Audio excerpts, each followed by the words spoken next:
أعوذ بالله من الشيطان الرجيم پناه وړم الله تعالی شړل شوی شیطان څخه. بسم الله الرحمن الرحيم د الله په نوم چې ډېر زیات مهربان پورا رحم لرونکی دی. أولئك الذين هدى الله فبهداه مقتده قل لا أسألكم عليه أجرا إن هو إلا ذكرى للعالمين.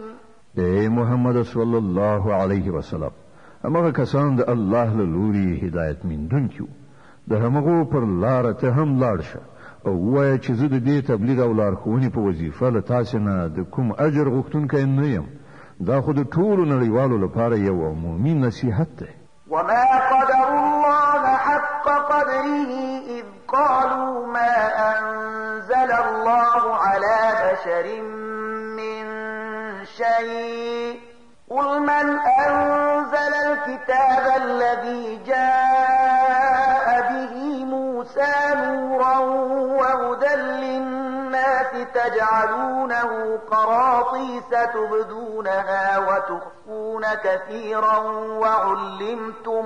وعلمتم ما لم تعلموا أنتم ولا آباؤكم قل الله ثم ذرهم في خوضهم يلعبون.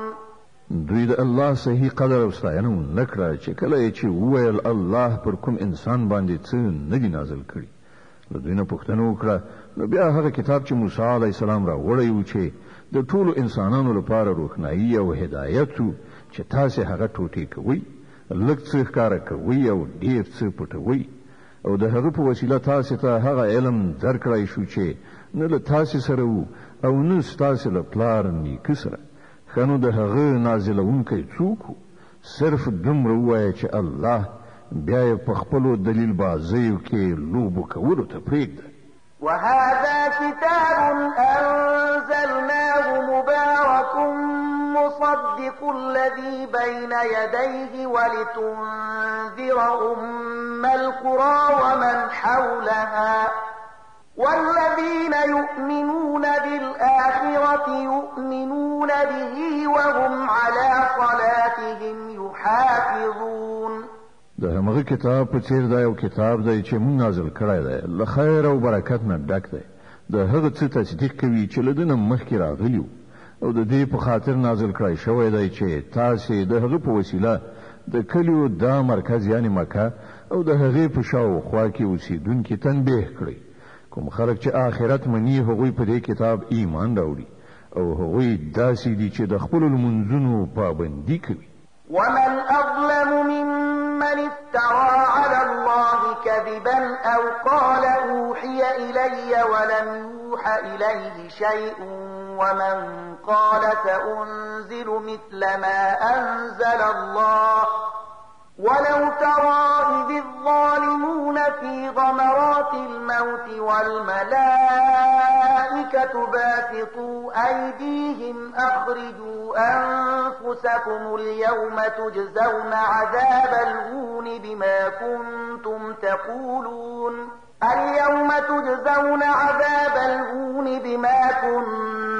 تقولون على الله غير الحق وكنتم عن آياته تستكبرون.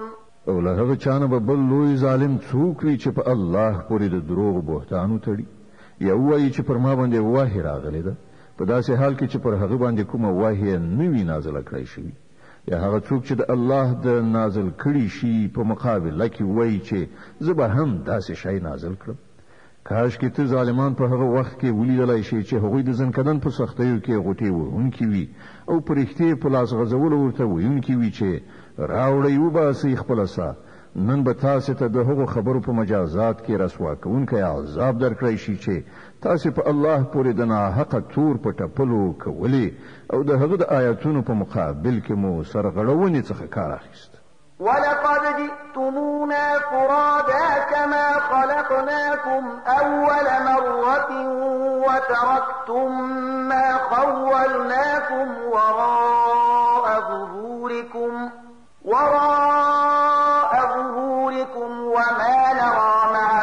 شفعاءكم الذين زعمتم أنهم فيكم شركاء لقد تقطع بينكم وضل عنكم ما كنتم تزعمون. الله بوي دادا وستاسه همغه تنها زما په وړاندې حاضر شوي لکه څنګه چې مونږ په لومړي ځل تاسو یوازې پیدا کړی وي. څه چې مونږ تاسو ته په دنیا کې درکړی وو هغه ټول تاسو شاته پریخي راغلی یاست او اوس مونږ له تاسو سره تاسو هغه سپارښت کوونکي هم نه وینو چې د هغو په باب تاسو دا ګمانو چې تاسو د چارو په برابرولو کې هغوی هم یو څه برخوال دي. تاسو ټول خپل منځي اړیکې پرې کړل شوي او هغه ټول د څخه ورک شول چې تاسو د هغو ګمان درلود. إن الله فالق الحب والنوى يخرج الحي من الميت ومخرج الميت من الحي ذلكم الله فأنا تؤفكون. د دانې او زړی چونکی الله دی. همغه ژوندی له مړي څخه باسي او همغه مړی له ژوندي نه باسي. د دې ټولو چارو سرته رسونکی خو الله دی. نو تاسې کوم لوري ته اوښتونکي یاست؟ فالق الإصباح وجعل الليل سكنا والشمس والقمر حسبانا ذلك تقدير العزيز العليم. هماغه د شپې پرده چیروي سهار را باسي. همغه شپه د رام کولو وخت ګرځولې ده. همغه د لمر او سپوږمۍ د ختلو پریوتلو حساب ټاکلی دی. دا ټول د همغه ستر قدرت او علم لرونکي ټاکلي اندازې دي. وهو الذي جعل لكم النجوم لتهتدوا بها في ظلمات البر والبحر قد فصلنا الآيات لقوم يعلمون. او همغه ذات دی چې ستاسو لپاره ستوري د بیدیا او سمندر په ترګمویو کې د لارې پیژندلو وسیله وګرځول. وګورئ مونږ نښانې په ډاګه ښکارا بیان کړي دي د هغو خلکو لپاره چې علم لري. وهو الذي أنشأكم من نفس واحدة فمستقر ومستودع قد فصلنا الآيات لقوم يفقهون. او همغه ذات دی چې تاسې له یو نفس څخه پیدا کړی بیا د هر یو لپاره د تقرر نیولو یو ځای دی او یو د هغه د ورسپارنې ځای. دا نښانې مونږ د هغو خلکو لپاره څرګندې کړي دي چې پوهه او ادراک لري. وهو الذي أنزل من السماء ماء فأخرجنا به نبات كل شيء فأخرجنا منه خضرا نخرج منه حبا متراكبا ومن النخل من طلعها قنوان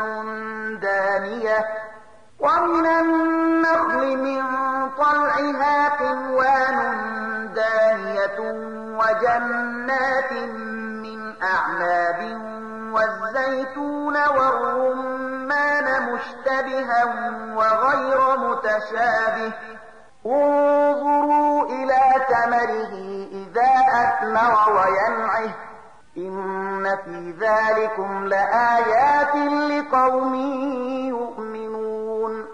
او همغه ذات دی چې له اسمانه یې اوبه ورولې بیا یې د هغو په وسیله هر راز نباتات راوټوکول. بیا یې ورڅخه شنه ښېرازه کښتونه او ونې پیدا کړې. بیا یې ورڅخه لاندې باندې سپرې دانې راویستلې او د خرماو له څانګو نه یې د میوو وږي شینګلې پیدا کړې چې له ډېر بار نیولو نه ښکته زانګي. او د انګورو زیتون او انارو باغونه یې جوړ کړل چې د هغو میوې یو بل ته څیرمه ورته هم دي او بیا د هرې یوې خصوصیات بېلابېل هم دي. دا ونې چې کله میوه نیسي نو په هغو کې د میوې راوړلو او بیا یې د پخېدو څرنګوالي ته لږ ځیر شي. په دې شیانو کې نښانې دي د هغو کسانو لپاره چې ایمان راوړي. وجعلوا لله شركاء الجن وخلقهم وخرقوا له بنين وبنات بغير علم سبحانه وتعالى عما يصفون. د دې لپاره هم خلکو پیریان له الله سره شریکان وانګیرل په داسې حال کې چې هغه د هغو خالق دی او بې پوهې او بې ادراکه یې د هغه لپاره زامن او لونې جوړې کړي په داسې حال کې چې هغه له هغو خبرو څخه پاک او ډېر لوړ دی چې دوی کوي. بديع السماوات والأرض أما يكون له ولد ولم تكن له صاحبة وخلق كل شيء وهو بكل شيء عليم. هغه خو د اسمانونو او ځمکې هستونکی دی د هغه کوم زوی له کومه کېدای شي چې له سره څوک د هغه د ژوند ملګری نشته هغه هر څه پیدا کړی دي او هغه په هر څه پوهېدونکی دی. ذلكم الله ربكم لا إله إلا هو خالق كل شيء فاعبدوه وهو على كل شيء وكيل. دا د الله ستاسو رب هیڅ کوم بل خدای له هغه پرته نشته د هر څه خالق نو له دې امله تاسو د همغه بندګي وکړئ او هغه د هر شي ساتونکی څارونکی دی. لا تدركه الأبصار وهو يدرك الأبصار وهو اللطيف الخبير. کتنې هغه نشي موندلای او هغه کتنې موندلای شي هغه ډیر زیات باریک بین او با خبره دی. قد جاءكم بصائر من ربكم فمن أبصر فلنفسه ومن عمي فعليها وما أنا عليكم بحفيظ. وګورئ تاسو د رب له لوري نه د کتنې وړ روښنایي راغلي دي اوس چې څوک له بینایي څخه کار واخلي د ځان لپاره به ګټه وکړي او څوک چې ځان روند واچوي خپل ځان ته به زیان واړوي. زه پر تاسو باندې کوم پیردار نه یم. وكذلك نصرف الآيات وليقولوا درست ولنبينه لقوم يعلمون. په دې ډول موږ خپل آیتونه بیا په بیلابیلو ډولونو بیانوو او د دې لپاره بیانوو چې دا خلک به وایي تا له چا څخه زده کړه کړې ده او کوم کسان چې عالمان دي د هغو لپاره موږ حقیقت روښانه کړو. اتبع ما أوحي إليك من ربك لا إله إلا هو وأعرض عن المشركين. اے محمد صلی الله علیه وسلم د هغه وحی پیروي کوونکی اوسه چې پر تا باندې ستاسو رب له لوري نازله شوې ده ځکه چې له هغه یو رب نه پرته بل کوم خدای نشته او په دې مشرکانو پسې پل مه وهه. ولو شاء الله ما أشركوا وما جعلناك عليهم حفيظا وما أنت عليهم بوكيل. کله الله خوښوي نو هغه په خپل داسې لار چاره برابر ولای شو چې دا خلک مشرکان شوي نه وای ته مونږ پر هغه باندې پیرادار نه ټاکلای او نه ته پر هغه باندې مسلط ساتونکې. ولا تسبوا الذين يدعون من دون الله فيسبوا الله عدوا بغير علم كذلك زينا لكل أمة عملهم ثم إلى ربهم مرجعهم فينبئهم بما كانوا يعملون. اے مؤمنان دا خلک چې الله نه پرته څوک بلی هغوی ته کنځلې مه کوئ چېرته داسې ونشي چې دوی له شرک نه په نور الله وړاندې تګ سره د ناپوهۍ له امله الله ته کنځلې وکړي. مونږ خو په همدې ډول د هرې ډلې لپاره د هغې کړه وړه ښایسته کړي دي بیا د هغوی د همغه خپل رب په لوري ورګرځېدل دي په هغه وخت کې به هغه ورته څرګنده کړي چې هغوی څه کړي.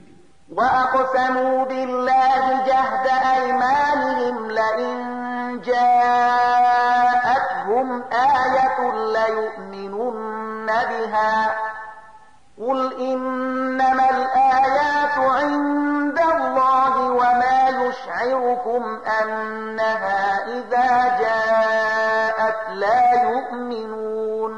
دوی له سختو قسمونو خوړلو سره وایي چې کوم ته کومه نښانه راشي نو موږ پر ایمان راوړو.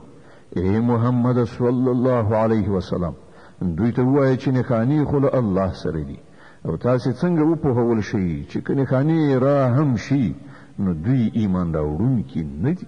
ونقلب أفئدتهم وأبصارهم كما لم يؤمنوا به أول مرة ونذرهم في طغيانهم يعمهون. مون په همغه شان د دوی زړونه او نظر اړو لکه څنګه چې دوی لومړی ځل په ایمان نو راوړی. مون دوی په همدې سرکشي کې لالهند پریږدو. د الانعام سوره چې د قران عظیم شان شپږمه مبارکه سوره ده په مکه معظمه کې را نازله شوې ده. 115 آیاتونه لري. تلاوت او پښتو ترجمه یې له 111 آیت څخه اوري. ولو أننا نزلنا إليهم الملائكة وكلمهم الموتى وحشرنا عليهم كل شيء قبلا ما كانوا ليؤمنوا إلا أن يشاء الله ولكن أكثرهم يجهلون.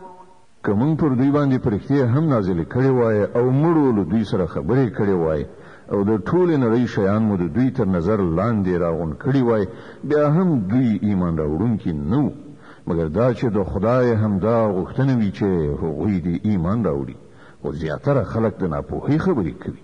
وكذلك جعلنا لكل نبي عدوا شياطين الإنس والجن يوحي بعضهم إلى بعض زخرف القول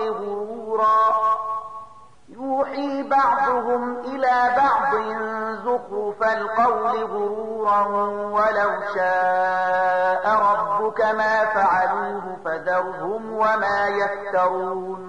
او مون خو تل هم داسې شیطان انسانان او شیطان پیریان د هر پیغمبر دښمنان ګرځولي دي چې یو بل ته خوږې خبرې د غولونې او فریب لپاره رسوي.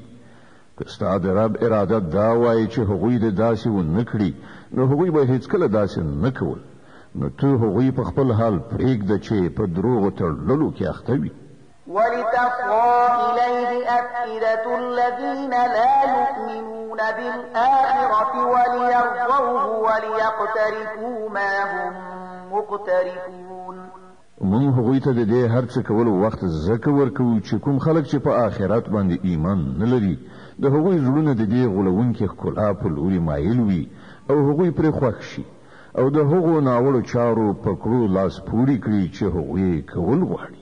فغير الله أبتغي حكما وهو الذي أنزل إليكم الكتاب مفصلا والذين آتيناهم الكتاب يعلمون أنه منزل من ربك بالحق فلا تكونن من الممترين.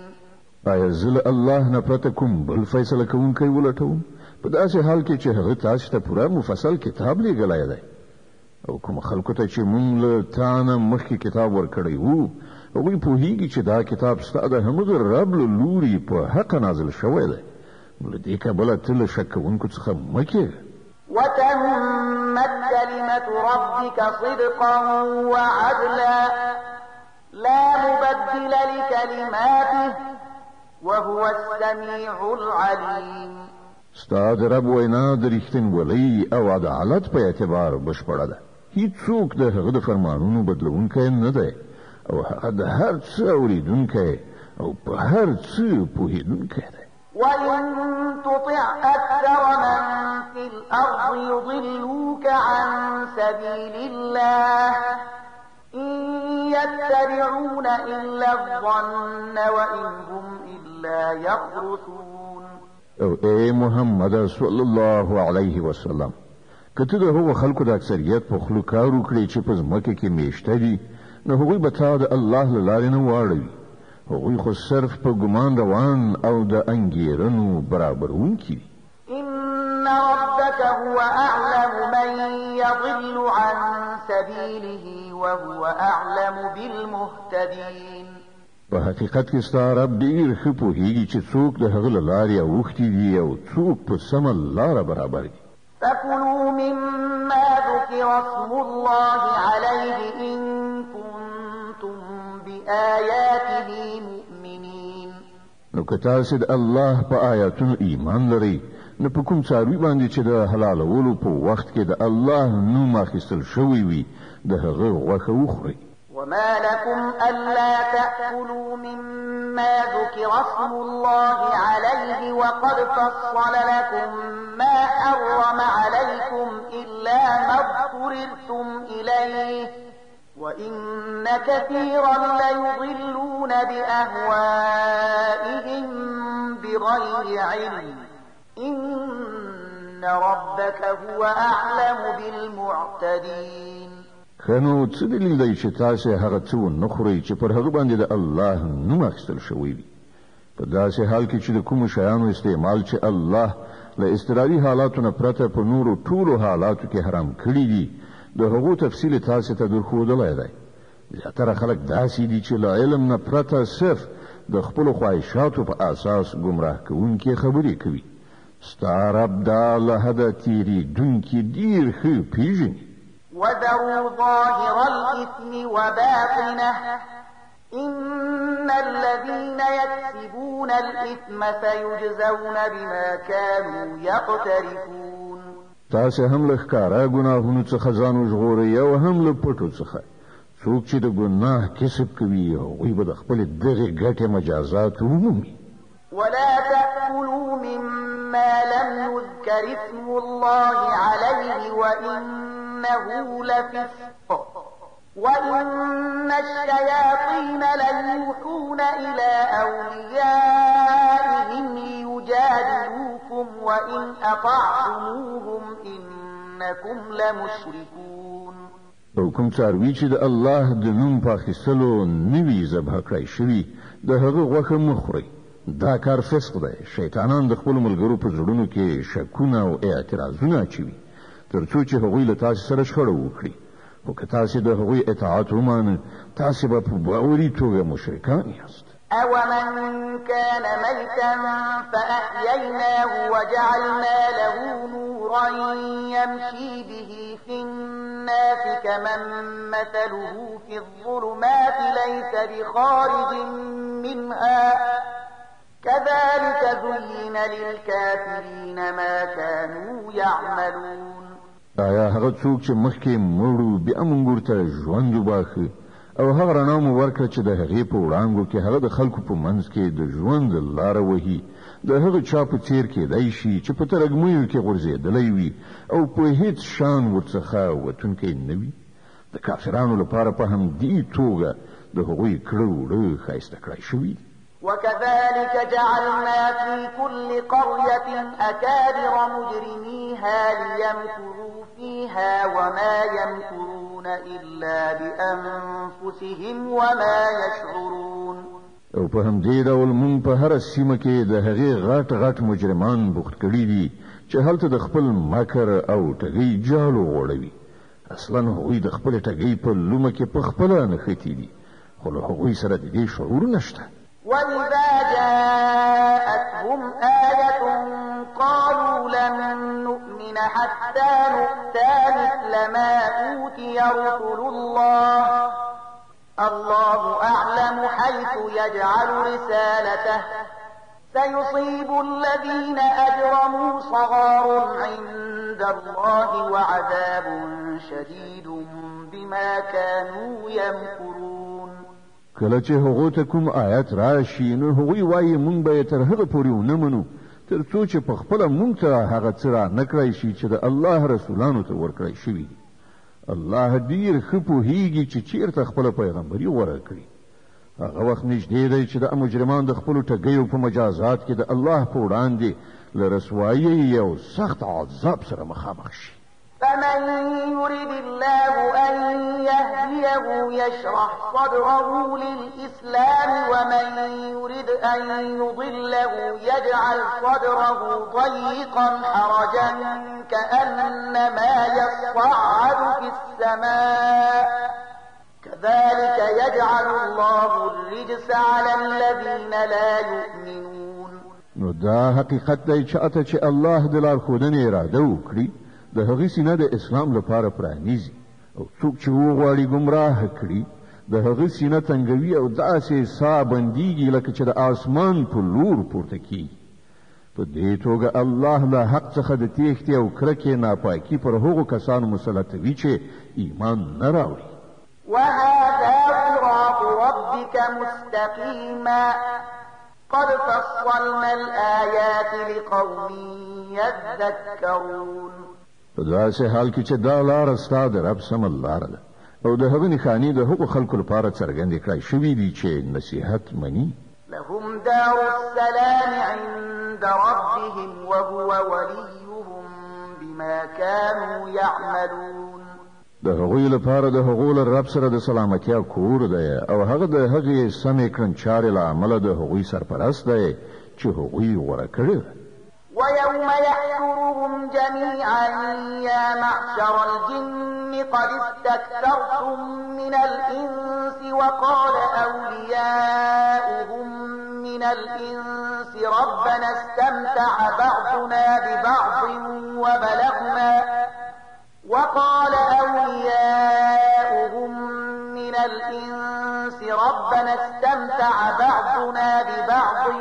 وبلغنا أجلنا الذي أجلت لنا قال النار مثواكم خالدين فيها إلا ما شاء الله إن ربك حكيم عليم. په هغه ورځ چې الله ټول خلق تر محاصرې لاندې را ټول کړي په هغه ورځ به هغه پیریانو ته په خطاب وفرمایي چې ای د پیریانو ډلې تاسو خو په انساني نوې باندې خل لاس پاک کړ له انسانانو څخه چې څوک د هغوی ملګري او هغوی به عرض وکړي چې پروردګار زمونږ هر یو له بل نه پوره استفاده کړې ده او اوس مونږ هغې نیټې ته را رسېدلي یو چې تا راته ټاکلې وه. الله به وفرمایي خنو اوس تاسې استوګنځی اور دی په هغه کې به تاسې د تل لپاره اوسېږئ له هغه نه به یوازې همغه وژغورل شي چې الله د هغوی ژغورل وغواړي. بېشکه ستا رب د حکمت خاوند او عالم دی. وكذلك نولي بعض الظالمين بعضا بما كانوا يكسبون. وګوره په دې ډول به مونږ په آخرت کې ظالمان د هغو ګټو له امله چې هغوی په دنیا کې یو له بله سره په ملګري کېدو کولې په خپلو منځو کې سره دوستان وګرځو. يا معشر الجن والإنس ألم يأتكم رسل منكم يقصون عليكم آياتي وينذرونكم لقاء يومكم هذا قالوا شهدنا على أنفسنا وغرتهم الحياة الدنيا وشهدوا على أنفسهم أنهم كانوا كافرين. په هغه وخت کې به الله له هغو څخه دا پوښتنه هم وکړي چې ای د پیریانو او انسانانو ډلې آیا تاسو ته په خپله له همدا تاسې څخه هغه پیغمبران نه وو راغلي چې تاسې ته زما آیاتونه اورول او د دې ورځې له سرنوشت نه یې ویرولی؟ هغوی به وایي هو موږ د ځان پر خلاف په خپله شاهدي وایو. نن د دنیا ژوندانه دا خلک په غولونه کې اچولي دي خو په هغه وخت کې به هغوی په خپله د ځان پر خلاف شاهدي ووایي چې هغوی کافران. ذلك أن لم يكن ربك مهلك القرى بظلم وأهلها غافلون. دا شاهدی به له هغو څخه د دې لپاره واخیستل شي چې دا ثابته شي چې ستا رب په ظلم سره د کلیو تباه کوونکی نه و چې کله د هغو استوګن له حقیقت څخه بېخبره. ولكل درجات مما عملوا وما ربك بغافل عما يعملون. د هر چا درجه د هغه د کړو وړو په تناسب ده او ستا رب د خلکو د کړو وړو څخه بېخبره نه دی. وربك الغني ذو الرحمة إن يشأ يذهبكم ويستخلف من بعدكم ما يشاء كما أنشأكم من ذرية قوم آخرين. ستا رب نیاز او د رحمت خاوند دی. که هغه وغواړي نو تاسې به له منځه یوسي او ستاسې په ځای به نور هغه خلک راولي چې چاته د هغه خوښ وي لکه څنګه چې تاسې د ځینو نورو خلکو له زوځات څخه راپورته کړي یاست. إنما توعدون لآت وما أنتم بمعجزين. له تاسو سره چې کوم شی وعده کیږي هغه رومرو راتونکی دی او تاسو د خدای د عجزولو وس نه لرئ یعنی د خدای تقدیر ته تغییر نشئ ورکولی قل يا قوم اعملوا على مكانتكم إني عامل فسوف تعلمون من تكون له عاقبة الدار إنه لا يفلح الظالمون. اے محمد وای چې اے خلکو تاسو په خپل ځای عمل کوونکی اوسئ او زه به هم په خپل ځای عمل کوم ژر به درته څرګنده شي چې د چا عاقبت کیږي بشکه چې ظالمان نه بریالي کیږي.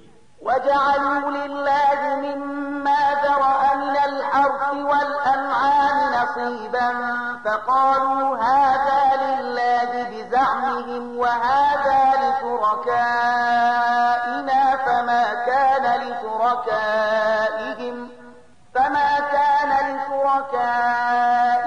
فلا يصل إلى الله وما كان لله فهو يصل إلى شركائهم ساء ما يحكمون. دې خلکو د الله لپاره په خپل د همغلو پیدا کړو کښتونو او څارویو څخه یو برخه ټاکلې ده او په خپل ګمان وایي دا د الله لپاره ده او دا زموږ د انګیرلو شریکانو لپاره. نو کومه برخه چې د هغوی د انګیرلو شریکانو لپاره ده هغه خو الله ته نه رسیږي خو کومه چې د الله لپاره ده هغه د هغوی شریکانو ته رسیږي. څنګه بدې فیصلې کوي دا خلک. وكذلك زين لكثير من المشركين قتل أولادهم شركاؤهم ليردوهم وليلبسوا عليهم دينهم ولو شاء الله ما فعلوه فذرهم وما يفترون. او په همدې ډول د ډیرو مشرکانو لپاره د هغوی شریکانو د خپل اولاد وژل ښایسته کړي ترڅو چې هغوی له تباهۍ سره مخامخ کړي او هغوی د خپل دین په باب په اشتباه کې واچوي. که الله غوښتي وای نو دوی به داسې نه وکړي نو دوی پرېږده چې په خپلو دروغو جوړولو کې اخته وي. د الانعام مبارکه سوره چې د قرآن عظیم شان شپږمه سوره ده په مکې معظمې کې را نازله شوې ده 115 آیاتونه لري. تلاوت او پښتو ترجمه یې له 138 آیت څخه اوري. وقالوا هذه أنعام وحرث حجر لا يطعمها إلا من نشاء بزعمهم وأنعام حرمت ظهورها وأنعام لا يذكرون اسم الله عليها افتراء عليه سيجزيهم بما كانوا يفترون. وای دا څاروي او دا کښت ممنوع دي. دا یوازې هغه خلک خوړلی شي چې مونږ په هغو باندې خوړلو غواړو په داسې حال کې چې دا بندیز هغوی له خپله ځانه لګولی دی. بل ځینې څاروي دي چې پر هغو باندې سپرلي کول او پیټه وړل حرام کړی شوي او ځینې څاروي دي چې پر هغو باندې د الله نوم نه اخلي او دا هر څه هغوی پر الله باندې افترا کړې ده. ژر به الله دوی ته د دې دروغو جوړولو مجازات ورکړي. وقالوا ما في بطون هذه الأنعام خالصة لذكورنا ومحرم على أزواجنا وإن يكن ميتة فهم فيه شركاء سيجزيهم وصفهم إنه حكيم عليم. او وای چې د دې څارویو په ګیډه کې دي دا په ځانګړي ډول زمونږ د نارینهو لپاره دي او زمونږ پر ښځو باندې حرام دي خو که مړ وي نو دواړه د هغه په خوړلو کې شریک کېدای شي. دا خبرې چې دوی غوټه کړي دي د دې مجازات به الله دوی ته ورکړي. بېشکه هغه حکیم او له ټولو خبرونه خبر دی. قد خسر الذين قتلوا أولادهم سفها بغير علم وحرموا ما رزقهم الله افتراء على الله قد ضلوا وما كانوا مهتدين. په باوري توګه هغه خلک زیانمن شول چې خپل اولادونه د جهالت او ناپوهۍ په اساس ووژل او د الله ورکړې روزي په الله باندې په دروغو تړلو سره حرام وګڼله. په یقیني ډول هغوی ګمراه شول او هیڅکله هغوی له سمې لارې موندونکو څخه نه وو. وهو الذي أنشأ جنات معروشات وغير معروشات والنخل والزرع مختلفا أكله والزيتون والرمان متشابها وغير متشابه كلوا من ثمره إذا أثمر وآتوا حقه يوم حصاده ولا تسرفوا إنه لا يحب المسرفين. دا همغه ذات دی چې په ځمکه خپاره او د ونو مخ پورته باغونه او د خرماو ونې پیدا کړي، کښتونه یې زرغون کړي چې له هغو څخه راز خوراکي مواد په لاس راځي. د زیتون او د انارو ونې پیدا کړي چې د هغو میوې په رنګ څیرمه او په خوند کې بیلې وي. د هغو له پیداوارو نه وخورئ چې کله میوه ونیسي، او د الله حق ادا کړئ چې کله یې فصل وریبئ، او له حده تیری مه کوئ چې الله له حده تیري کوونکي نه خوښوي. ومن الأنعام حمولة وفرشا كلوا مما رزقكم الله ولا تتبعوا خطوات الشيطان إنه لكم عدو مبين. او هماغه ذات دی چې له څارویو څخه یې ځینې داسې پیدا کړي دي چې له هغو څخه د سپرلۍ او پیټې وړلو کار اخیستل کېږي، او ځینې داسې هم چې د خوړلو او هوارولو لپاره پکاري. له هغو شیانو څخه وخورئ چې الله در په برخه کړي دي، او د شیطان په پله مه ځئ چې ستاسې ښکاره دښمن دی. 8 أزواج من الضأن 2 ومن المعز 2 قل أذكرين حرم أم الأنثيين أما اشتملت عليه أرحام الأنثيين نبئوني بعلم إن كنتم صادقين. دا اته نر او ښځې دي، 2 د میږو له نوې نه او 2 د وزو له نوې نه. ای محمد صلی الله علیه وسلم، له دوی نه پوښتنه وکړه چې الله د هغو نر حرام کړي دي که ښځې، یا هغه بچي چې د میږو او د وزې په ګېډه کې وي. د علم سره سمې ماته راوښیي که تاسې رښتوني یاست. ومن الإبل 2 ومن البقر 2 قل أذكرين حرم أم الأنثيين أما اشتملت عليه أرحام الأنثيين أم كنتم شهداء إذ وصاكم الله بهذا فمن أظلم ممن افترى على الله كذبا ليضل الناس بغير علم إن الله لا يهدي القوم الظالمين.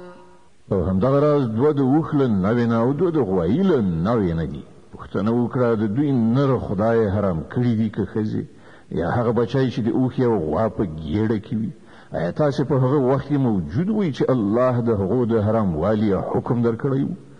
نو له هغه چا نه به بل لوی ظالم څوک وي چې د الله لوري ته د دروغو وینا منسوب کړي، تر څو چې له علم نه پرته خلکو ته غلطه لارښوونه وکړي. په باوري توګه الله دغه راز ظالمانو ته سمه لاره نه ښیي. قل لا أجد فيما أوحي إلي محرما على طاعم يطعمه إلا أن يكون ميتة أو دما مسفوحا أو لحم خنزير فإنه رجس أو فسقا أهل لغير الله به فمن اضطر غير باغ ولا عاد فإن ربك غفور رحيم. ای محمد صلی الله علیه وسلم، دوی ته ووایه کومه وحی چې ماته راغلې ده په هغې کې خو زه کوم داسې شی نه مومم چې په کوم خوړونکي باندې حرام وي، مګر دا چې هغه مرداره یعنې خپله مړ شوی وي، یا توی شوي وینه وي، یا د خوږو غوښه وي چې هغه ناپاکه ده، یا فسق وي چې د الله د نوم د اخیستلو پرته ذبح کړی شوی وي. نو څوک چې د اړتیا په حالت کې له دغو شیانو څخه کوم شی وخوري، پرته له دې چې هغه د نافرمانۍ اراده ولري او پرته له دې چې د اړتیا له اندازې څخه زیاتی وکړي، نو په دې کې شک نشته چې ستا رب له تېرېدنې څخه کار اخیستونکی او رحم کوونکی دی.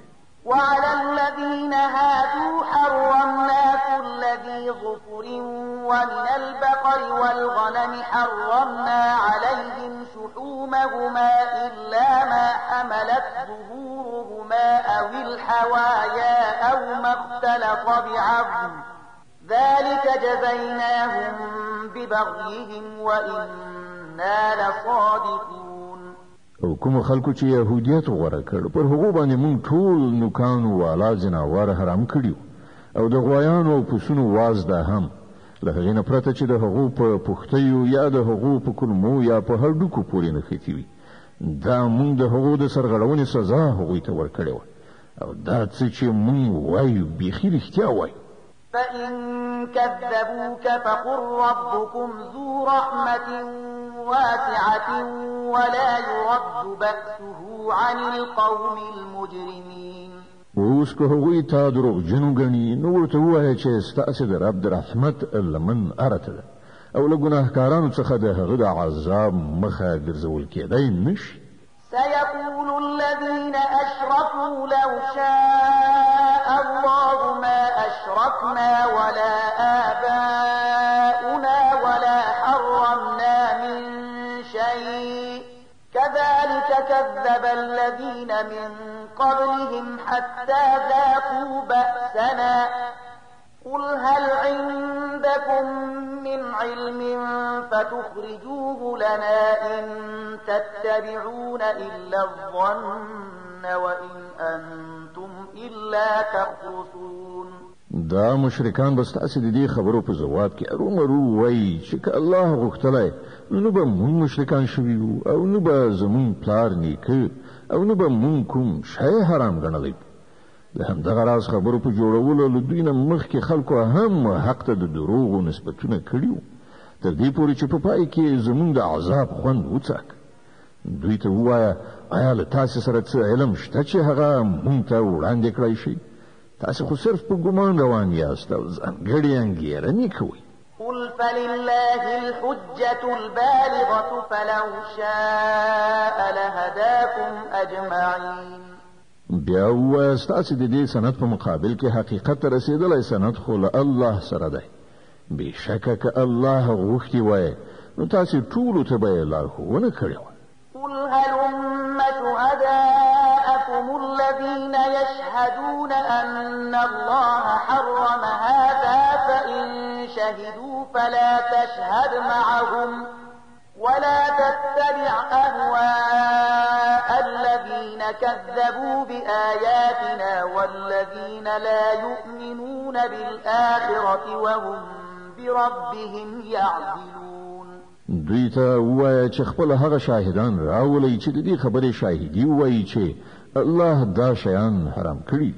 نو که هغوی شاهدي ووایي نو ته له هغو سره شاهدي مه وایه او هیڅکله د هغو خلکو په غوښتنو پسې مزه چې هغوی زموږ آیاتونو ته د دروغو نسبتونه کړي او له آخرت نه منکران دي او نور له خپل رب سره شریک کوي. قل تعالوا أتل ما حرم ربكم عليكم ألا تشركوا به شيئا وبالوالدين إحسانا ولا تقتلوا أولادكم من إملاق نحن نرزقكم وإياهم ولا تقربوا الفواحش ما ظهر منها وما بطن ولا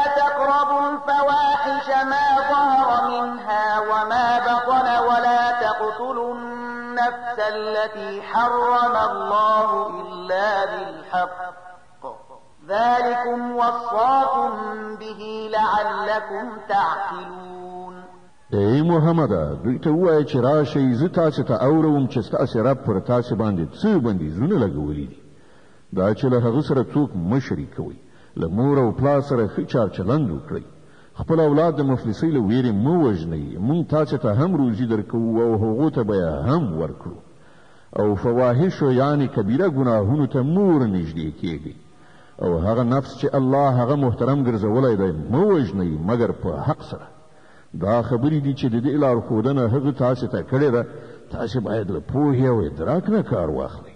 ولا تقربوا مال اليتيم إلا بالتي بالتي هي أحسن حتى يبلغ أشده وأوفوا الكيل والميزان بالقسط لا نكلف نفسا إلا وسعها وإذا قلتم فاعدلوا ولو كان ذا قربى وبعهد الله أوفوا ذلكم وصاكم به لعلكم تذكرون. او دا چې د یتیم مال ته منځ کېږي مګر په داسې توګه چې ډیره غوره وي تر دې پورې چې هغه د خپل رشد سن او عمر ته ورسیږي او په ټول او پیمانه کې پوره انصاف وکړي. مونږ په هر چا باندې د مسؤلیت همغومره پیټې دو څومره چې د هغه په واس کې وي او کله چې خبره کوي په عدالت سره وکړي که معامله د خپل خپلوان هم وي او له الله سره تعهد پوره کړي. د دې خبرو ښوونه تاسو ته الله کړې ده په کار ده چې تاسو نصیحت ومنئ. وأن هذا صراطي مستقيما فاتبعوه ولا تتبعوا السبل فتفرق بكم عن سبيله ذلكم وصاكم به لعلكم تتقون. دغه راز د هغه لارښوونه دا ده چې همدا زما سمه لاره ده نو تاسې په همدې باندې لاړ شئ او په نورو لارو باندې مه ځئ چې هغه به تاسې له هغې لارې واړوي تیت پرک به مو کړي. دا د هغه هدایت چې ستاسې رب درکړی دی په کار ده چې تاسې له انحراف څخه ځان وژغورئ. ثم آتينا موسى الكتاب تماما على الذي أحسن وتفصيلا لكل شيء وهدى ورحمة لعلهم بلقاء ربهم يؤمنون. بیا موږ موسی ته کتاب ورکړی چې پر ښه چلند غوره کوونکي انسان باندې د نعمت بشپړول او د هر ضروري شي تفصیل او له سره تر پایه هدایت او رحمت او د دې لپاره بني اسرائیلو ته ورکړی شوی و چې ښایي خلک له خپل پروردګار سره په یو ځای کېدو ایمان راوړي. وهذا كتاب أنزلناه مبارك فاتبعوه واتقوا لعلكم ترحمون. او په همدې ډول موږ دا کتاب نازل کړی دی له برکته یو ډک کتاب نو تاسې د دې پیروي وکړئ او د تقوا کړنچاره غوره کړئ لرې نه ده چې پر تاسې رحم وشي. أن تقولوا إنما أنزل الكتاب على طائفتين من قبلنا وإن كنا عن دراستهم لغافلين. تر څو چې دا ونه وایي چې کتاب له موږ نه پخوا دوه ډلو یعنې یهود او نصارا ته نازل شوی او موږ د هغو له لوستلو بېخبره وو. أو تقولوا لو أنا أنزل علينا الكتاب لكنا أهدى منهم فقد جاءكم بينة من ربكم وهدى ورحمة فمن أظلم ممن كذب بآيات الله وصدف عنها سنجزي الذين يصدفون عن آياتنا سوء العذاب بما كانوا يصدفون. اوس تاسې دا پلمه هم نشئ کولای چې که پر موږ باندې کتاب نازل کړی شوی وای نو موږ به له هغو نه ښه هدایت میندونکي وو. تاسې ته ستاسې د رب له لوري نه یو روښانه دلیل هدایت او رحمت راغلی دی. اوس به له هغه چا نه بل غټ ظالم څوک وي چې د الله آیاتونه دروغ وګڼي او مخ ورڅخه واړوي. کوم کسان چې زموږ له آیاتونو څخه مخ اړوي موږ به هغوی ته د دې مخ اړونې په مجازات کې ډیره بده سزا ورکړو. هل ينظرون إلا أن تأتيهم الملائكة أو يأتي ربك أو يأتي بعض آيات ربك يوم يأتي بعض آيات ربك لا ينفع نفسا إيمانها لم تكن آمنت من قبل أو كسبت في إيمانها خيرا قل انتظروا إنا منتظرون. اوس خلک دې ته سترګې په لارې دي چې د هغوی مخې ته پرښتې راشي ودرېږي یا ستا رب په خپله راشي یا ستا د رب ځینې څرګندې نښانې ښکاره شي. په کوم ورځ چې ستا د رب ځینې مخصوصې نښانې را څرګندې شي بیا به یو داسې چاته د هغه ایمان هیڅ ګټه ونه رسوي چې مخکې ایمان نه وي راوړی یا یې په خپل ایمان کې څه نیکي نه وي ګټلې. ای محمد صلی الله علیه وسلم دوی ته ووایه چې ښه نو تاسې سترګې په لاره اوسئ موږ هم انتظار باسو. إن الذين فرقوا دينهم وكانوا شيعا لست منهم في شيء إنما أمرهم إلى الله ثم ينبئهم بما كانوا يفعلون. کوم خلکو چې خپل دین ټوټه ټوټه کړ او ډلې ډلې شول په یقیني توګه له هغو سره ستا هیڅ اړیکه نشته. د هغو معامله الله ته سپارلې ده همغه به هغوی ته وښیي چې هغو څه کړي. من جاء بالحسنة فله 10 أمثالها ومن جاء بالسيئة فلا يجزى إلا مثلها وهم لا يظلمون. څوک چې د الله حضور ته له نیکۍ سره راشي د هغه لپاره 10 چنده ثواب دی او څوک چې له بدۍ سره راشي هغه ته به همغومره بدله ورکړی شي څومره چې هغه قصور کړی دی او په چا باندې به ظلم ونه کړی شي. قل إنني هداني ربي إلى صراط مستقيم دينا قيما ملة إبراهيم حنيفا وما كان من المشركين. اے محمد صلی الله علیه وسلم ووایه زما رب په یقیني توګه ماته سمه لاره راښودلې ده بیخي صحیح دین چې په هغه کې کوم کوږوالی نشته. د ابراهیم مسلک چې هغه یو لوري ته په متمایل کېدو غوره کړی او هغه له مشرکانو څخه نه و. قل إن صلاتي ونسكي ومحياي ومماتي لله رب العالمين لا شريك له وبذلك أمرت وأنا أول المسلمين. وایه زما لمونځ زما د عبادت ټول مراسم زما ژوند او زما مرګ هر څه د الله رب العالمین لپاره دي چې د هغه هیڅوک شریک نشته.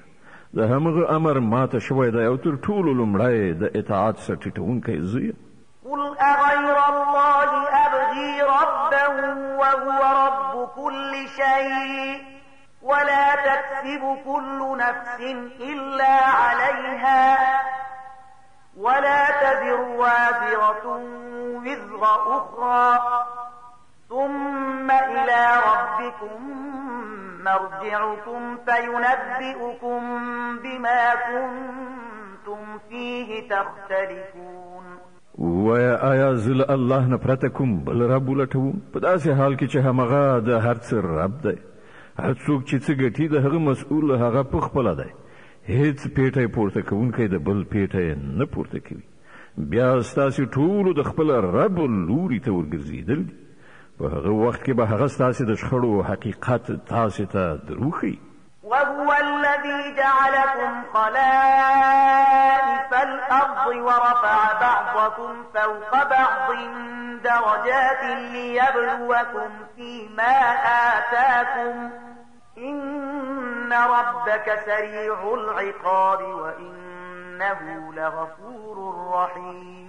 ما ذات دی چې هغه تاسې د ځمکې خلیفګانو ګرځولی او له تاسې نه ځینو ته د ځینو نورو په مقابل کې ډېرې لوړې درجې درکړي تر څو تاسې ته یې چې څه درکړي دي په هغه کې په تاسې باندې ازمویښت وکړي. بېشکه ستا رب په سزا ورکولو کې هم ډېر چټک دی او ډېر بخښونکی او رحم کوونکی هم دی. د الاعراف مبارکه سوره چې د قرآن عظیم الشان 9مه سوره ده په مکې معظمې کې را نازله شوې ده. 206 آیاتونه لري. تلاوت او پښتو ترجمه یې له لومړي آیت څخه اورئ. بسم الله الرحمن الرحیم. د الله په نوم چې ډېر زیات مهربان پوره رحم لرونکی دی. الف لام میم صاد كتاب أنزل إليك فلا يكن في صدرك حرج منه لتنذر به وذكرى للمؤمنين الف لام میم صاد. دا یو کتاب دی چې تا ته درلیږل شوی دی. نو ای محمد صلی الله علیه وسلم ستا په زړه کې دې له ده نه څه اندېښنه نه وي. د ده له نازلولو نه هدف دا دی چې ته د ده په وسیله منکرانو وویروې او د مؤمنانو لپاره یادونه وي. اتبعوا ما أنزل إليكم من ربكم ولا تتبعوا من دونه أولياء قليلا ما تذكرون. اے خلکو، څه چې ستاسې د رب له لوري پر تاسې باندې نازل شوي دي د هغو پیروي وکړئ او له خپل رب نه پرته د نورو سرپرستانو پیروي مه کوئ، خو تاسې نصیحت ډېر لږ منئ. وكم من قرية أهلكناها فجاءها بأسنا بياتا أو هم قائلون. څومره ودانۍ دي چې هغه مونږ تباه کړي، پر هغو باندې په ناڅاپي ډول د شپې زمونږ عذاب پرېوت یا په رڼا ورځ په داسې وخت کې راغی چې هغوی استراحت کړی. فما كان دعواهم إذ جاءهم بأسنا إلا أن قالوا إنا كنا ظالمين. او کله چې پر هغوی باندې زموږ عذاب راغی نو د هغوی په ژبه له دې وینا پرته نور څه نه و چې موږ په رښتیا سره ظالمانو. فلنسألن الذين أرسل إليهم ولنسألن المرسلين. نو دا کار ارومرو کېدونکی دی چې موږ له هغو خلکو څخه حساب واخلو چې موږ هغوی ته پیغمبران ورلیږلي دي او له پیغمبرانو نه به هم د پیغام رسولو پوښتنه وکړو. فلنقصن عليهم بعلم وما كنا غائبين. بیا به موږ په خپله په کامل علم سره ټوله ماجرا د هغوی مخې ته وړاندې کړو. ښه نو موږ چېرته غایب نه وو. والوزن يومئذ الحق فمن ثقلت موازينه فأولئك هم المفلحون ومن خفت موازينه فأولئك الذين خسروا أنفسهم بما كانوا بآياتنا يظلمون. او په هغه ورځ به تله کټ مټ حق وي. د چا چې پله درنه وي همغوی به خلاصون ومومي او د چا چې پلې سپکې شي همغوی به په زیان کې د خپل ځان اخته کوونکي وي، ځکه چې هغوی زموږ له آیاتونو سره له ظلمه ډک برخورد کوو. ولقد مكناكم في الأرض وجعلنا لكم فيها معايش قليلا ما تشكرون. مونږ تاسې له وس واک سره په ځمکه کې میشته کړئ او ستاسې لپاره مو دلته د اوسېدو وسایل برابر کړل، خو تاسې ډېر کم شکر ویستونکي یاست. ولقد خلقناكم ثم صورناكم ثم قلنا للملائكة اسجدوا لآدم فسجدوا إلا إبليس لم يكن من الساجدين. مونږ ستاسې هستونه یعنې پیدایښت پیل کړ، بیا مو ستاسو صورت جوړ کړ، بیا مو پرښتو ته وویل چې آدم ته سجده وکړئ. په دې امر سره ټولو سجده وکړه، خو ابلیس په سجده کوونکو کې شامل نه شو. قال ما منعك ألا تسجد إذ أمرتك قال أنا خير منه خلقتني من نار وخلقته من طين. پوښتنه یې وکړه ته څه شي له سجدې کولو څخه منع کړې کله چې ما درته امر کړی و؟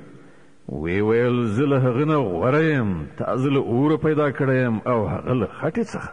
قال فاهبط منها فما يكون لك أن تتكبر فيها فاخرج إنك من الصاغرين.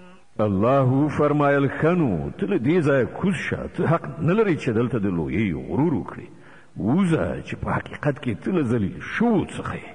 قال أنظرني إلى يوم يبعثون. وی ویل ما ته تر هغې ورځې پورې مهلت راکړه چې دا ټول دوهم ځل راپاڅول شي. قال إنك من المنظرين قال فبما أغويتني لأقعدن لهم صراطك المستقيم ثم لآتينهم من بين أيديهم ومن خلفهم وعن أيمانهم وعن شمائلهم ولا تجد أكثرهم شاكرين. وی فرمایل مهلت ته درته وی ویل خنو څنګه چې تا زه په ګمراهۍ کې اخته کړم زه به هم اوس ستا د سمې لارې په سر باندې دغو انسانانو ته څارو کینم له وړاندې وروسته ښي خوا کیڼې خوا هر لوري به یې راایسار کړم او ته به د دوی زیاتره شکر ویستونکي ونه مومې. قال اخرج منها مذءوما مدحورا لمن تبعك منهم لأملأن جهنم منكم أجمعين. وی فرمایل له دې ځایه سپکه ورټل شوی ووځه باور ولره چې له دوی څخه چې څوک ستا پیروي وکړي ستا په شمول به له هغو ټولو نه دوزخ ډک کړم. ويا آدم اسكن أنت وزوجك الجنة فكلا من حيث شئتما ولا تقربا هذه الشجرة فتكونا من الظالمين. او اے آدمه ته او ستا مېرمن دواړه په دې جنت کې اوسېږي هر چیرته چې هر شی ستاسې زړه غواړي خورئ خو دغې ونې ته نږدې مه ورځئ که نه نو له ظالمانو څخه به وشمېرل شئ. فوسوس لهما الشيطان ليبدي لهما ما وري عنهما من سوآتهما وقال ما نهاكما ربكما عن هذه الشجرة إلا أن تكونا ملكين أو تكونا من الخالدين. بیا شیطان هغوی تیر ویستل تر څو چې د هغوی شرم ځایونه چې یو له بله پټ کړی شوي وو د هغوی په وړاندې بربنډ شي. هغو ته یې وویل ستاسې رب چې تاسې له دې ونې څخه منع کړي یاست د دې باعث له دې پرته نور څه نه دي چې چیرته تاسې په رښتیا نه شئ یا تاسې ته د تل لپاره ژوند در په برخه نه شي. وقاسمهما إني لكما لمن الناصحين. او هغه په لوړه یعنې قسم خوړلو هغوی ته وویل چې زه ستاسې رښتینی خیر غوښتونکی یم. فدلاهما بغرور فلما ذاقا الشجرة بدت لهما سوآتهما وطفقا يخصفان عليهما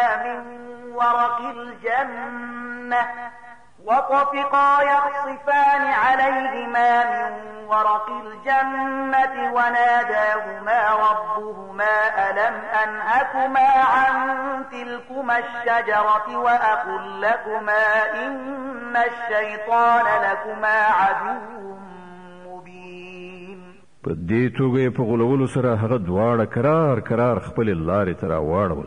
په پای کې چې کله هغوی د هغې ونې خوند وڅاکه نو د یو بل په وړاندې د هغوی سطر مات شو او هغوی د جنت په پاڼو سره د خپلو بدنونو په پټولو لاس پورې کړ. په دې وخت کې چې کله د هغو رب هغوی ته غږ وکړ آیا ما تاسې له دې ونې څخه نه وی منع کړي او نه مې وویلي چې شیطان ستاسې ښکاره دښمن دی؟ قالا ربنا ظلمنا أنفسنا وإن لم تغفر لنا وترحمنا لنكونن من الخاسرين. دواړو وویل ای زموږ ربه موږ په خپل ځان ظلم وکړ اوس که تا موږ ته بښنه ونه کړه او پر موږ دې رحم ونه کړ نو موږ به ارومرو تباه شو. قال اهبطوا بعضكم لبعض عدو ولكم في الأرض مستقر ومتاع إلى حين قال فيها تحيون وفيها تموتون ومنها تخرجون. وی فرمایل کوز شئ تاسې یو د بل دښمنان او ستاسې لپاره تر یوې ټاکلې مودې پورې په ځمکه کې د اوسېدو ځای او د ژوند وسایل دي او وی فرمایل په همغې کې ستاسې ژوند او ستاسې مرګ دی او له همغې څخه به په پای کې تاسې راویستلی شئ. يا بني آدم قد أنزلنا عليكم لباسا يواري سوآتكم وريشا ولباس التقوى ذلك خير ذلك من آيات الله لعلهم يذكرون. اے د آدم اولادی مونږ تاسو ته جامې نازلې کړې دي چې ستاسو د بدن شرم ځایونه وپوښي او ستاسو د بدن د ساتنې او ښکلا وسیله هم وي او ډیره غوره جامه د پرهیزګارۍ جامه ده. دا د الله له نښانو څخه یوه نښانه ده. په کار ده چې خلک ورڅخه درس واخلي. د الاعراف مبارکه سوره چې د قرآن عظیم الشان اومه سوره ده په مکې معظمې کې را نازله شوې ده. 206 آیاتونه لري. تلاوت او پښتو ترجمه یې له 20 آیت څخه اورئ. يا بني آدم لا يفتننكم الشيطان كما أخرج أبويكم من الجنة ينزع عنهما لباسهما ليريهما سوآتهما إنه يراكم هو وقبيله من حيث لا ترونهم إنا جعلنا الشياطين أولياء للذين لا يؤمنون. ای بني آدمانو داسې د نوي چې شیطان تاسې بیا همغه شان په فتنه کې اخته کړي لکه څنګه چې هغه ستاسې مور پلار له جنت نه ویستلي وو او له هغو څخه یې د هغو جامې ویستلې وي تر څو د هغو شرم ځایونه یو د بل په وړاندې لوڅ شي. هغه او د هغه ملګري تاسې له یو داسې ځای نه ویني چې له هغه ځایه تاسې هغوی نشئ لیدلی. موږ دا شیطانان د هغو خلکو سرپرستان ګرځولي دي چې ایمان نه راوړي. وإذا فعلوا فاحشة قالوا وجدنا عليها آباءنا والله أمرنا بها قل إن الله لا يأمر بالفحشاء أتقولون على الله ما لا تعلمون. کله چې دا خلک کوم د شرم وړ کار کوي نو وایي موږ په همدې کړنلاره باندې خپل پلرونه نیکونه میندلي او په خپل الله موږ ته د داسې چارو سرته رسولو امر کړی دی. دوی ته ووایه الله هیڅکله د بې حیایي امر نه کوي. ایا تاسې د الله د نوم په اخیستلو هغه خبرې کوئ چې د هغو په باب تاسې معلومات نه لرئ؟ قل أمر ربي بالقسط وأقيموا وجوهكم عند كل مسجد وادعوه مخلصين له الدين كما بدأكم تعودون. اے محمد صلی الله علیه وسلم دوی ته ووایه زما رب خو د ریښتینولۍ او عدالت امر کړی دی او د هغه حکم خود دا دی چې په هر عبادت کې خپل لوری سم کړئ همغه وبلئ خپل دین د همغه لپاره خالص کړئ په کومه توګه چې هغه اوس پیدا کړي یاست په همدې ډول به بیا تاسې پیدا کړلی شئ. فريقا هدى وفريقا حق عليهم الضلالة إنهم اتخذوا الشياطين أولياء من دون الله ويحسبون أنهم مهتدون. یوې ډلې ته خو هغه سمه لاره ښودلې ده خو پر بلې ډلې ګمراهي ثابته شوې ده ځکه چې هغوی د خدای په ځای شیطانان خپل سرپرستان نیولي دي او هغوی انګیري چې موږ په سمه لاره باندې. يا بني آدم خذوا زينتكم عند كل مسجد وكلوا واشربوا ولا تسرفوا إنه لا يحب المسرفين. ای بني آدمان د هر عبادت په وخت کې په خپل ښکلا سینګار اوسئ او خورئ څښئ او له حده تیری مه کوئ. الله له حده تیري کوونکي نه خوښوي. قل من حرم زينة الله التي أخرج لعباده والطيبات من الرزق قل هي للذين آمنوا في الحياة الدنيا خالصة يوم القيامة كذلك نفصل الآيات لقوم يعلمون. اے محمد دوی ته وایه چا د الله هغه ښکلا حرامه کړې ده چې هغه د خپلو بندګانو لپاره راویستلې وه او چا پاکه روزي حرامه کړي؟ ووایه دا ټول شیان د دنیا په ژوندانه کې هم د ایمان راوړونکو لپاره دي او د آخرت په ورځ خو به یوازې د همدوی لپاره وي. په دغه شان موږ خپلې خبرې روښانوو د هغو خلکو لپاره چې عالمان دي. قل إنما حرم ربي الفواحش ما ظهر منها وما بطن والإثم والبغي بغير الحق وأن تشركوا بالله ما لم ينزل به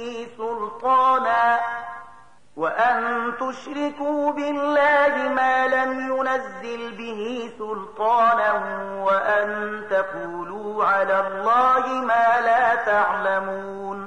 اے محمد صلی الله علیه وسلم دوی ته وایي چې زما رب چې کوم شیان حرام کړي دي هغه خود دی د بې حیایي چارې که ښکاره وي او که پټې او ګناه او د حق پر خلاف تیری او دا چې له الله سره تاسې کوم څوک شریک کړئ چې د هغه لپاره کوم سند نه دی نازل کړی او دا چې د الله په نوم داسې کومه خبره وکړئ چې د هغې په باب تاسې معلومات نه لرئ چې هغه په حقیقت کې همغه کړې ده.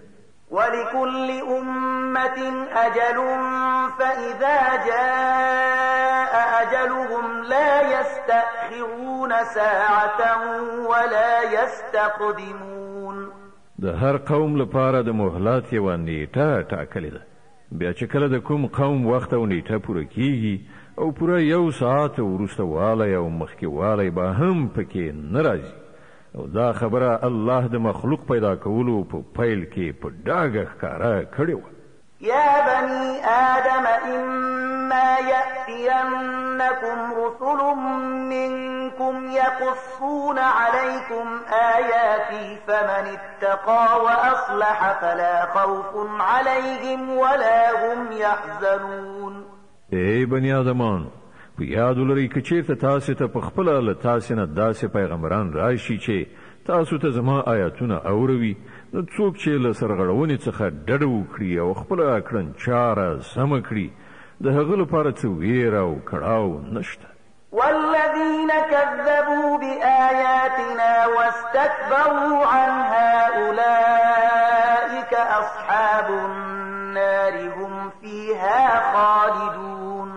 او څوک چې زموږ آیاتونه دروغ وګڼي او د هغو په مقابل کې په سرکشۍ لاس پورې کړي هغوی به دوزخیان وي د تل لپاره به پکې استوګن وي.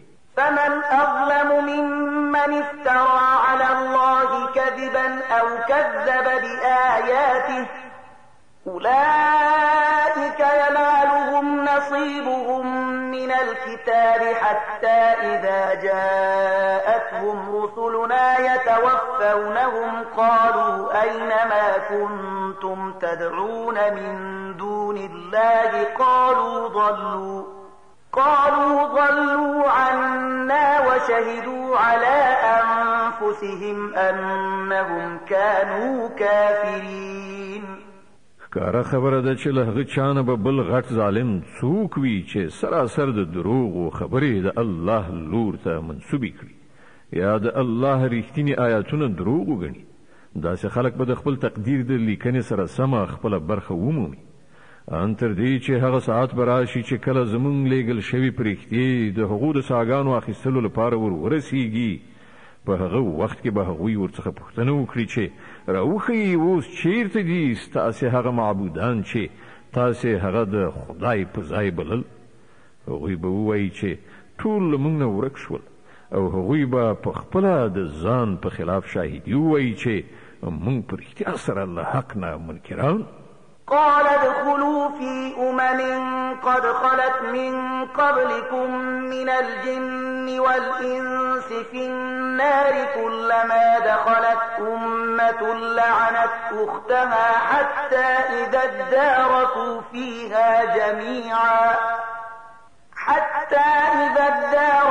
فيها جميعا قالت أخراهم لأولاهم ربنا هؤلاء أضلونا فآتهم عذابا ضعفا من النار قال لكل ضعف ولكن لا تعلمون. الله به فرمایي زی تاسو هم همغه دوزخ ته لاړ شئ چې هغه ته له تاسې څخه مخکې د پیریانو او انسانانو تیرې شوې ډلې ورغلي. هره ډله چې کله دوزخ ته ننوځي نو پر خپله مخکنۍ ډله باندې به لعنت ویونکی ننوځي، ان تر دې چې کله ټوله هلته سره یو ځای شي نو هره وروستۍ ډله به د مخکنۍ ډلې په باب وایي چې ای پروردګاره دا خلکو چې مونږ یې بې لارې کړو نو له دې امله دوی ته 2 چنده سزا ورکړه. په جواب کې به ویل شي د هر یوې لپاره 2 چنده سزا ده، خو تاسې پوهیږئ نه. وقالت أولاهم لأخراهم فما كان لكم علينا من فضل فذوقوا العذاب بما كنتم تكسبون. او لمړنۍ ډله به دوهمې ډلې ته وایي چې که موږ د پړې یعنې ملامتۍ وړو نو تاسې پر موږ باندې څه ښه توب درلود، اوس د خپلو کړو وړو په نتیجه کې د عذاب خوند وڅکئ. إن الذين كذبوا بآياتنا واستكبروا عنها لا تفتح لهم أبواب السماء ولا يدخلون الجنة حتى يلج الجمل في سم الخياط وكذلك نجزي المجرمين. باور ولرئ چې زموږ آیاتونه دروغجن ګڼلي دي او د هغو په مقابل کې سر غړولی دی، د هغو لپاره به د آسمان دروازې هیڅکله پراننستل شي. جنت ته د هغو تګ دومره ناممکن دی لکه د ستنې سپم څخه د اوښ تېرېدل. موږ مجرمان په همداسې مجازات محکومو.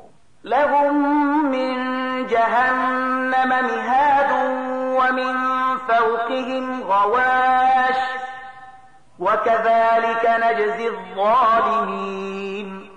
د هغو لپاره به د دوزخ لاندې یعنی فرش او د همدې دوزخ له پاسه اغوستونه یعنی پوخ وي. دا د هغه بدله چې مونږ ظالمانو ته ورکو. والذين آمنوا وعملوا الصالحات لا نكلف نفسا إلا وسعها أولئك أصحاب الجنة هم فيها خالدون. د دې پر خلاف کوم کسانو چې زموږ آیاتونه منلي دي او غوره عملونه یې کړي دي او په دې باب مونږ هر څوک د هغه د وسې په اندازه مسؤل ګرځو. هغوی جنتیان دي، هلته به هغوی تل اوسیږي. ونزعنا ما في صدورهم من غل تجري من تحتهم الأنهار وقالوا الحمد لله الذي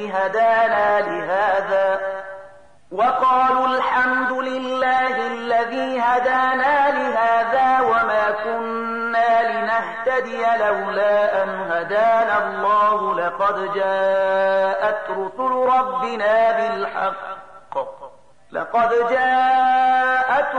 ربنا بالحق ونودوا أن تلكم الجنة أورثتموها بما كنتم تعملون. د هغو په زړونو کې چې د یو بل په خلاف کوم خیره وي هغه به مونږ ایسته کړو، د هغوی نه لاندې به ویالې بهیږي او هغوی به ووایي چې ثنا ستاینه الله لره ده چې هغه مونږ ته دا لاره وښودله. مونږ په خپله لاره نشوی موندلی که الله مونږ ته لارښوونه نه وای کړې. زمونږ د رب لیږل شوي پیغمبران په رښتیا سره په حق راغلي وو. په هغه وخت کې به آواز راشي چې دا جنت چې تاسې د هغه وارثان ګرځېدلي یاست تاسې ته د هغو عملونو په بدل کې درکړی شوی دی چې تاسې کول. ونادى أصحاب الجنة أصحاب النار أن قد وجدنا ما وعدنا ربنا حقا فهل وجدتم ما وعد ربكم حقا قالوا نعم فأذن مؤذن بينهم اللعنة الله على الظالمين. الذين يصدون عن سبيل الله ويبغونها عوجا وهم بالآخرة كافرون. بیا به دا جنتیان دوزخیانو ته آواز وکړي وبوایي مونږ خو هغه ټولې ژبنیانې وعدې بشپړې ومیندلې چې زمونږ پروردګار له مونږ سره کړې وي.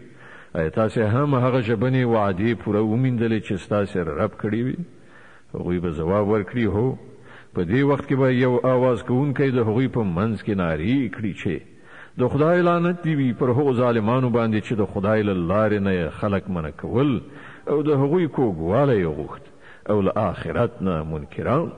وبينهما حجاب وعلى الأعراف رجال يعرفون كلا بسيماهم ونادوا أصحاب الجنة أن سلام عليكم لم يدخلوها وهم يطمعون. د دې دواړو ډلو ترمنځ به یو پرده یعنی برید وي چې د هغې د پاسه پر اعراف باندې به څه نور کسان وي. دوی به هره ډله د هغې له څېرې نه پیژني او جنتیانو ته به آواز وکړي وبه وایي چې سلامتي دې وي پر تاسې. دا خلک به په جنت کې ننوتلي نه وي خو د هغه هیلهمن به وي. وإذا صرفت أبصارهم تلقاء أصحاب النار قالوا ربنا لا تجعلنا مع القوم الظالمين. او کله چې د هغوی سترګې د دوزخیانو لوري ته واوړي نو به وایي ای پروردګاره موږ د دې ظالمانو ملګري کوم. ونادى أصحاب الأعراف رجالا يعرفونهم بسيماهم قالوا ما أغنى عنكم جمعكم وما كنتم تستكبرون أهؤلاء الذين أقسمتم لا ينالهم الله برحمة ادخلوا الجنة لا خوف عليكم ولا أنتم تحزنون. بیا به دا د اعراف خلک څو تنه غټ غټ دوزخیان د هغو په نښو نښانو سره وپېژني. ورته به آواز وکړي چې تاسې ولیدل نن نه ستاسې ډلې ټپلې ستاسې څه درد دوا کړ نه مو هغه وسایل په کار شول چې تاسې لوی شیان ګڼل. او آیا دا جنتیان همغه خلک نه دي چې د هغو په باب تاسې په قسمونو خوړلو ویل چې دوی ته خو به خدای له خپل رحمت څخه هیڅ شی هم ور نه کړي؟ نن هم هغوی ته وویل شول چې ننوځئ جنت ته نه به در باندې ویره وي نه کړاو. ونادى أصحاب النار أصحاب الجنة أن أفيضوا علينا من الماء أو مما رزقكم الله قالوا إن الله حرمهما على الكافرين الذين اتخذوا دينهم لهوا ولعبا وغرتهم الحياة الدنيا فاليوم ننساهم كما نسوا لقاء يومهم هذا وما كانوا بآياتنا يجحدون. دوزخیان به جنتیانو ته آواز وکړي چې لږ غوندې اوبه پر موږ باندې راتوی کړئ یا له هغې روزي څخه چې الله تاسې ته درکړې ده یو څه راوغورځوئ. هغوی به ځواب ورکړي چې الله دا دواړه شیان د حق پر هغو منکرانو باندې حرام کړي دي چې هغوی خپل دین لوبه او ساعتیري ګرځولی او د دنیا ژوند هغوی غولولی و. الله فرمایي چې نن به موږ هم هغوی په همغه شان هیر کړو لکه څنګه چې هغوی د دې ورځې پیوستون هیر کړی او زموږ له آیاتونو څخه یې انکار کوو. ولقد جئناهم بكتاب فصلناه على علم هدى ورحمة لقوم يؤمنون. موږ دغه خلکو ته له داسې کتاب سره راغلي یو چې هغه مو د علم په اساس تشریح کړی دی د ایمان راوړونکو لپاره هدایت او رحمت دی. هل ينظرون إلا تأويله يوم يأتي تأويله يقول الذين نسوه من قبل قد جاءت رسل ربنا بالحق فهل لنا من شفعاء فيشفعوا لنا أو نرد فنعمل غير الذي كنا نعمل قد خسروا أنفسهم وضل عنهم ما كانوا يفترون. اوس نو آیا دا خلق لدی پرته کومې بلې خبرې ته سترګې په لار دي چې هغه عاقبت سره مخامخ شي چې دا کتاب د هغه خبر ورکوي؟ په کومه ورځ چې له هغه عاقبت سره مخامخ شي نو چا چې مخکې هغه له یاده ویستلی و همغه خلک به ووایي چې په رښتیا سره زموږ د پروردګار پیغمبران له حق سره راغلي. نو آیا اوس به زموږ لپاره کوم سپارښتګر وي چې زموږ په باب سپارښت وکړي، یا موږ دوهم ځل بیرته ولیږل شو تر څو د هغه څه په ځای چې موږ پخوا کول اوس په بل ډول کار وکړو؟ هغوی په خپله خپل ځانونه زیانمن کړل او کوم دروغ چې هغوی تړل هغه ټول ورڅخه ورک شول. إن ربكم الله الذي خلق السماوات والأرض في 6 أيام ثم استوى على العرش يغشي الليل النهار يطلبه حثيثا والشمس والقمر والنجوم مسخرات بأمره ألا له الخلق والأمر تبارك الله رب العالمین. په حقیقت کې ستاسو رب همغه الله دی چې هغه آسمانونه او ځمکه په شپږو ورځو کې پیدا کړل، بیا د خپل پاچاهۍ پر تخت باندې جلوګر شو، شپه په ورځ باندې خوروي او بیا ورځ په شپې پسې په منډه راځي، لمر او سپوږمۍ او ستوري پیدا کړل، ټول د هغه د امر تابع دي. خبردار اوسئ د همغه هستونه ده او د همغه حکومت ده، لوی د الله لره د ټولو نړیوالو مالک او پروردګار ده. ادعوا ربكم تضرعا وخفية إنه لا يحب المعتدين. خپل رب وبلئ په زارۍ او په پټه پټه، دا یقیني ده چې هغه له حده تیری کوونکي نه خوښوي. ولا تفسدوا في الأرض بعد إصلاحها وادعوه خوفا وطمعا إن رحمة الله قريب من المحسنين. زمکه کې فساد مراوړي چې کله په هغه کې اصلاحات راغلي او همغه خدای له ویری او امید سره وبلئ، په یقیني توګه د الله رحمت نیکانو ته نږدې دی.